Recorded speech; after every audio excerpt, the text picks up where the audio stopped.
Prenons un exemple tout de suite, Makram Abbès, qu'on entende un texte, un extrait du commentaire de la République de Platon par Averroès, dans lequel il s'interroge sur le rôle de la femme au sein de la cité. On sait que chez Platon, la femme n'avait pas partie prenante au régime politique démocratique à son époque. Au contraire, chez Averroès, écoutez la manière qu'il a d'accorder de l'importance au rôle particulier que joue la femme au sein de la cité.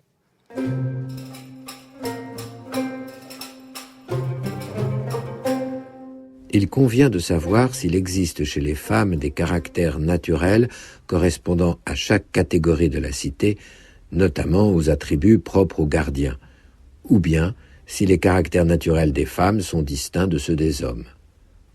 Si les choses correspondent au premier cas de figure, les femmes pourraient alors accomplir des travaux qui sont du même genre que ceux qui sont accomplis par les hommes, ou plutôt les mêmes. Elles deviendraient entre autres des combattantes, des philosophes et des souveraines. Si les choses sont à l'opposé de ce que je viens de décrire, les femmes ne seraient disposées au sein de la cité qu'à accomplir des actions pour lesquelles les hommes, d'une manière générale, ne sont pas prédisposés, comme c'est le cas de l'enfantement, de l'éducation des enfants ou les choses de ce genre. Je pense que dans la mesure où les femmes et les hommes forment une seule catégorie du point de vue de la fin humaine, elles doivent nécessairement participer aux actions qui mènent à cette fin, même si les femmes sont différentes, en quelque sorte, des hommes.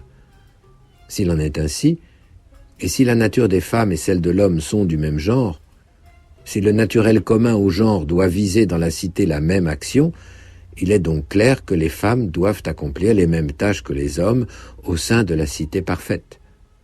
Toutefois, étant donné qu'elles sont plus faibles physiquement que les hommes, elles doivent se charger des travaux les moins éprouvants.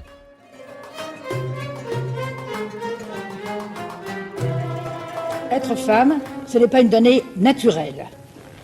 C'est le résultat d'une histoire.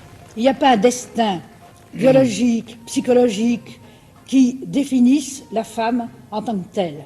C'est une histoire qu'il a faite, d'abord l'histoire de la civilisation, qui aboutit à son statut actuel, et d'autre part, pour chaque femme particulière, c'est l'histoire de sa vie. En particulier, c'est l'histoire de son enfance, qui la détermine comme femme, qui crée en elle quelque chose qui n'est pas du tout une donnée, une essence, qui crée en elle ce qu'on a appelé quelquefois l'éternel féminin, la féminité.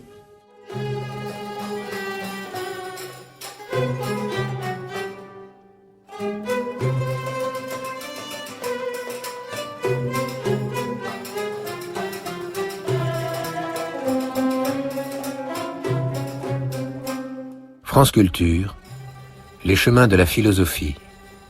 Adèle Van Rett. Et nous parlons d'Averroès cette semaine et aujourd'hui en compagnie de Makram Abbès qui est avec nous depuis Lyon. D'Averroès à Simone de Beauvoir. On a entendu un texte dans votre traduction d'ailleurs, Makram Abbès. Et puis la voix de Simone de Beauvoir, c'était une archive du 6 avril 1975 dans lequel elle reprend la phrase à laquelle on l'associe beaucoup, on ne n'est pas femme, on le devient. Et finalement, ce que dit Averroès dans le texte a quelque chose d'assez similaire, sans faire d'anachronisme. Il explique que ce sont pour des raisons, en fait, politiques que les femmes se sont vues interdire l'exercice de fonctions décisives dans la vie de la cité, pas pour des raisons essentialistes. C'est absolument dingue de lire ça sous sa plume. Absolument. En fait, c'est à plus d'un titre le texte qui vient d'être lu est exceptionnel, aussi bien dans l'histoire bien sûr de la pensée quand on intègre Averroès dans son épistémée, c'est-à-dire celle du Moyen Âge. On va pas trouver de choses similaires en fait dans les autres cultures que du point de vue de l'histoire interne à l'islam, même si bien entendu on peut trouver des juristes ou bien des savants qui par exemple en dit des choses pas de la même nature, mais qui s'en rapprochent un petit peu. C'est-à-dire vous avez par exemple un juriste qui s'appelle Tabari au Xe siècle qui a, contrairement à tous les autres juristes de l'islam, qui a établi l'idée selon laquelle la femme peut exercer un métier politique, à savoir le métier de juge, parce que la plupart des savants de l'islam interdisaient à la femme des fonctions politiques comme celles de juge, de ministre et bien entendu de calife ou de prince.